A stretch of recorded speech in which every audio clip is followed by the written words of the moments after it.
எல்லாருக்கும் வணக்கம். நம்ம இந்த எஸ்ஐஆர் ஃபார்ம் எப்படி ஃபில் பண்ணுறது அப்படின்னு பார்க்க போகிறோம். அந்த பேர் வந்து எனுமரேஷன் ஃபார்ம்.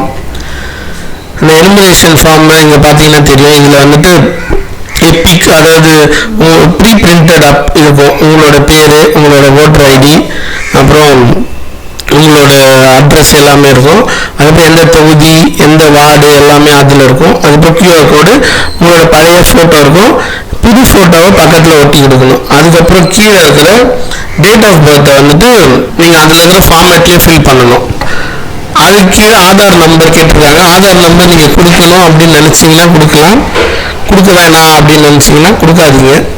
ஆதார்லேயும் ஆதாரில் இருக்கிற பேரும் உங்கள் ஓட்டர் ஐடியில் இருக்கிற பேரும் ஒரே ஸ்பெல்லிங்கு, இனிஷியல் எல்லாமே ஒரே மாதிரி இருந்தால் மட்டும் கொடுங்க. இல்லைன்னா கொடுக்காம தவிர்க்கிறது நல்லது. கீழே வந்து ஃபோன் நம்பர் கேட்டிருக்காங்க, கண்டிப்பாக கொடுத்தாகணும். அப்பா பேரை கேட்டிருக்காங்க, அப்பா பேரை கொடுத்துட்டு அவங்களோட ஓட்டர் ஐடி நம்பர் இருந்தால் கொடுங்க. இல்லைனாலும் கொடுக்காம இருக்கிறது கூட நல்லது தான். அம்மா பேர் அதே மாதிரி எழுதிட்டு அம்மாவோட ஓட்டர் ஐடியும் அதே தான்.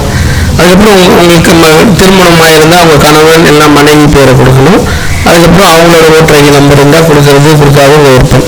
இது ஏன் கேட்குறாங்கன்னா, இந்த அப்பா அம்மா மனைவி அப்படிலாம் கொடுத்தோன்னா அவங்க வந்துட்டு இந்த ஓட்டர் லிஸ்ட்டில் ஒரே ஒரு குடும்பத்தை வந்து ஒரே பக்கத்தில் வந்து வைக்கிறதுக்காக ட்ரை பண்ணுவாங்க. அதுக்காக இந்த டீட்டெயில்ஸ் கேட்குறாங்க.